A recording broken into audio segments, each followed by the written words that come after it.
혹시 누군가와의 관계 속에서 점점 나 자신을 잃어가는 듯한 느낌을 받아보신 적 있으신가요? 분명 처음에는 좋았는데 어느 순간부터 상대방의 기분을 살피는 것이 내 삶의 최우선 순위가 되고 나의 의견과 감정은 하찮게 여겨지며 결국에는 내 영혼이 서서히 잠식당하는 듯한 경험 말입니다. 만약 그렇다면 당신은 아마도 자기의 성격, 즉 나르시시스트와의 관계 속에 있었을지도 모릅니다. 때로는 한 사람일 수도 있고 때로는 가족이나 직장과 같은 하나의 거대한 시스템일 수도 있습니다. 그리고 오랜 고통 끝에 마침내 결심했을 겁니다. 이제는 벗어나야겠다. 얼마 남지 않은 내 온전한 정신을 되찾고 다시 올바른 길로 돌아가야겠다라고 말이죠. 오늘 이 이야기는 바로 그 고통스러운 관계를 끊어내고 회복의 여정을 시작하려는 당신을 위한 안내서입니다. 이야기가 비슷한 아픔을 겪고 있는 당신과 또 당신이 사랑하는 누군가에게 작은 위로와 길잡이가 되길 바랍니다. 이 소중한 지혜가 더 널리 퍼질 수 있도록 잠시 시간을 내어 저희 채널을 구독하고 좋아요를 눌러주시면 저희에게는 더 좋은 콘텐츠를 만드는 데 큰 힘이 될 것입니다. 당신의 작은 손길이 누군가에게는 새로운 삶을 시작할 용기가 될 수 있습니다. 나르시시스트로부터 벗어나는 길은 결코 간단하지 않습니다. 어떤 경우에는 물리적으로 그 사람을 완전히 떠나 다시는 보지 않게 될 수도 있습니다. 하지만 다른 경우에는 여러 가지 얽힌 상황 때문에 어쩔 수 없이 그 사람을 계속 마주쳐야 할 수도 있죠. 중요한 것은 물리적 거리이든 심리적 단절이든 그 관계에서 벗어나기로 결심한 순간부터 기나긴 회복의 과정이 시작된다는 사실입니다. 그리고 이 회복의 과정에서 가장 필요한 것, 제가 오늘 몇 번이고 강조하게 될 단어는 바로 인내심입니다. 당신은 아마 엄청난 인내심을 발휘해야 할 겁니다. 그리고 그것만으로는 부족해서 조금 더 많은 인내심을 끌어모아야 할지도 모릅니다. 네, 맞습니다. 이 길은 결코 쉽지 않습니다. 때로는 몇 년이 지난 후에도 불현듯 떠오르는 과거의 기억에 다시 끌려 들어가는 듯한 고통을 겪을 수도 있습니다. 자, 그럼 이제부터 나르시시스트와의 관계에서 벗어나 진정한 나를 되찾는 회복의 여정에 무엇이 필요한지, 그리고 그 과정에서 어떤 어려움들이 당신을 기다리고 있을지 함께 깊이 들여다보겠습니다. 회복의 첫걸음은 스스로에게 충분히 슬퍼할 시간을 허락하는 것입니다. 충분히 아파하고 혼란스러워하고 상처받아도 괜찮다고 스스로를 다독여 주어야 합니다. 대체 내가 무슨 짓을 한 거지? 나는 왜 이런 관계에 빠져들었을까? 그 사람이 문제가 있다는 건 알았지만 이 정도일 줄은 몰랐어. 와 같은 생각들이 머릿속을 헤집어 놓을 것입니다. 괜찮습니다. 당분간은 그 혼란스러움 속에 머물러도 좋습니다. 그것이 회복 과정의 자연스러운 일부임을 받아들이세요. 그 다음으로 마치 엉망으로 얽힌 실타래를 풀듯 무엇이 잘못되었는지 차근차근 분석하는 과정이 필요합니다. 상담실에서 가장 많은 시간을 할애하는 부분이기도 하죠. 그 사람과 왜 그토록 격렬한 의견 충돌이 있었는지, 우선순위가 늘 어긋났는지, 나는 항상 소모적이고 비생산적인 논쟁에 휘말려야만 했는지 되짚어보세요. 어쩌면 당신은 상대방이 수많은 비밀을 가진 사람이었다는 사실을 뒤늦게 깨달았을지도 모릅니다. 그리고 그 영향으로 어느새 당신 자신조차 솔직한 모습을 드러내지 못하고 비밀을 만드는 사람이 되어버렸을지도 모릅니다.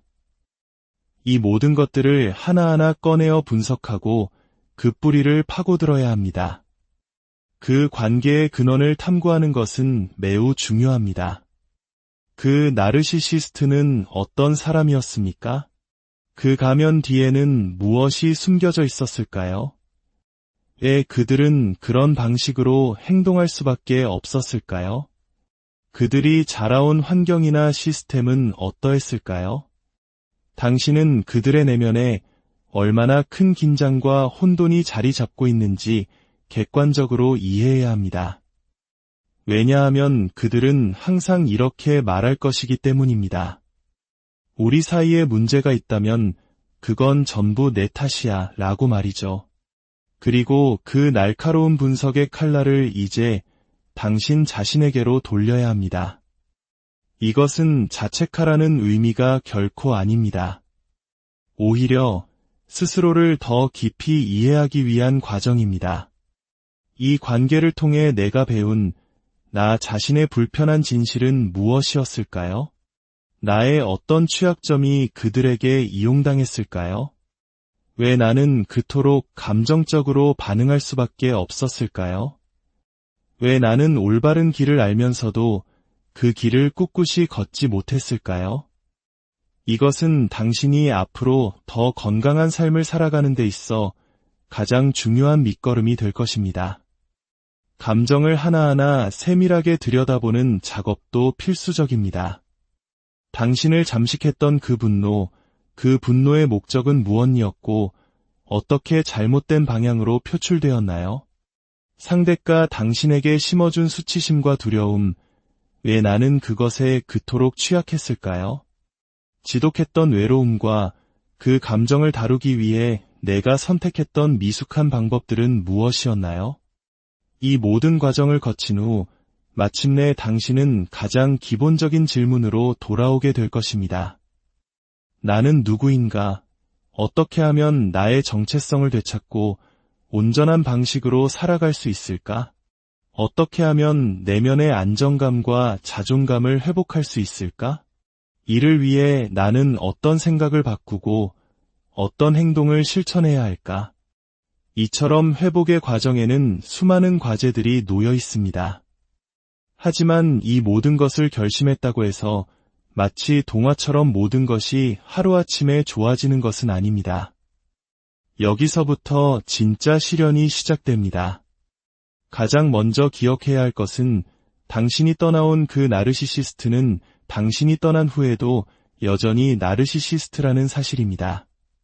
그들이 그래, 내 결정을 존중해, 너의 길을 가렴 이라고 말해줄 확률은 거의 없습니다. 오히려 그들은 계속해서 당신을 모욕할 것입니다. 다른 사람들을 통해 혹은 당신의 면전에서 직접적으로 말이죠. 그 모욕의 수위는 이전보다 훨씬 더 심해질 수도 있습니다. 내가 뭐라도 된 줄 알아 라며 당신을 조롱하고 당신이 과거에 저질렀던 사소한 실수들을 끊임없이 상기시킬 것입니다. 당신 등 뒤에서 당신에 대한 악의적인 소문을 퍼뜨리는 스미어 캠페인을 벌일 수도 있습니다. 그리고 더욱 고통스러운 것은 그들이 당신에게 소중한 사람들을 당신의 적으로 돌려놓으려 한다는 점입니다. 그들은 당신의 가족, 친구, 동료에게 먼저 접근해 당신에 대한 험담을 늘어놓을 것입니다. 그리고는 이렇게 덧붙이겠죠. 곧 그 애가 와서 이상한 소리를 할 텐데 절대 믿지 마. 진짜 진실은 이거야 라고 말입니다. 주변 사람들의 반응 역시 또 다른 시련이 될 수 있습니다. 당신이 그 관계를 정리했다는 소식이 알려지면 어떤 사람들은 당신을 판단하기 시작할 겁니다. 역시 너한테 무슨 문제가 있었어. 내가 헤어진 데에는 다 이유가 있겠지 라면서 말이죠. 그들은 단편적인 정보만을 가지고 당신을 오해하거나 혹은 나는 그런 복잡한 일에 엮이고 싶지 않아 라며 슬그머니 당신 곁을 떠날지도 모릅니다. 좋을 때만 친구였던 사람들이 누구였는지 알게 되는 씁쓸한 순간이 될 수도 있습니다. 이 모든 외부의 시련과 더불어 당신의 내면에서도 전쟁이 일어날 것입니다. 당신 삶의 기반이 송두리째 흔들리고 있을 테니까요. 이제 어디서 살아야 하지? 어디서 일해야 하지? 누구와 어울려야 하지? 와 같은 현실적인 문제들이 덮쳐옵니다. 한편으로는 해방감을 느끼면서도 다른 한편으로는 깊은 당혹감과 막막함에 휩싸일 수 있습니다. 미래가 한 치 앞도 보이지 않는 안개 속처럼 느껴질 것입니다. 바로 이 지점에서 우리는 왜 그토록 인내심이 필요한지를 깨닫게 됩니다. 비정상적인 환경에 너무나 오랫동안 노출되어 있었기 때문에 정상적인 감각을 되찾는 데에는 당연히 시간이 걸릴 수밖에 없습니다. 하룻밤 만에 모든 것이 제자리로 돌아올 수는 없습니다. 인내심을 기르기 위해 당신은 먼저 신화적 사고에서 벗어나야 합니다. 만약 그 사람이 조금만 달라졌더라면, 그때 내가 그렇게 하지 않았더라면, 과 같은 결코 이루어질 수 없는 과거에 대한 미련과 헛된 기대를 이제는 놓아주어야 합니다. 그리고 그 대신 받아들이기 힘들더라도 추악한 진실을 직시해야 합니다. 그 사람은 변하지 않았을 것이고 그 관계는 결국 이렇게 끝날 수밖에 없었다는 진실 말입니다. 이 진실을 받아들이는 데에는 엄청난 용기와 인내가 필요합니다. 때로는 모든 소음으로부터 멀어질 필요도 있습니다. 당신을 힘들게 하는 특정 사람들, 특정 환경에서 잠시 벗어나세요. 그리고 당신의 마음을 털어놓을 사람을 아주 신중하게 선택해야 합니다. 때로는 모든 사람과 거리를 두고 오롯이 당신 자신과 당신의 관심사에 투자하는 시간이 필요합니다. 책을 읽거나 좋은 강의를 듣거나 혹은 전문가의 도움을 받는 것도 좋은 방법입니다. 잠시 멈춰서서 당신의 삶을 재정비하는 시간을 갖는 것입니다. 그리고 가장 중요한 것은 다른 사람의 반응에 휘둘리는 의존적인 태도를 버리고 당신 자신의 주체적인 생각을 최우선으로 두는 훈련을 하는 것입니다. 나르시시스트와의 관계 속에서 당신은 끝없는 통제와 반응의 굴레에 갇혀 있었을 겁니다. 이제 그 버스를 멈춰 세우고 스스로에게 물어야 합니다. 다른 사람의 인정이나 허락 없이 오롯이 나로서 존재한다는 것은 무엇일까? 라고 말이죠. 당신의 내면에 어떤 가치를 심고 싶은지 집중하고 다른 사람의 시선과 상관없이 그것을 실천하는 연습을 해야 합니다. 또한 당신이 처한 어려운 상황에 대해 지나치게 사과하거나 변명하지 마세요. 사람들이 당신을 오해하고 판단하더라도 당신은 당신이 아는 진실을 굳건히 붙잡아야 합니다. 모든 사람에게 당신의 상황을 이해시킬 필요는 없습니다.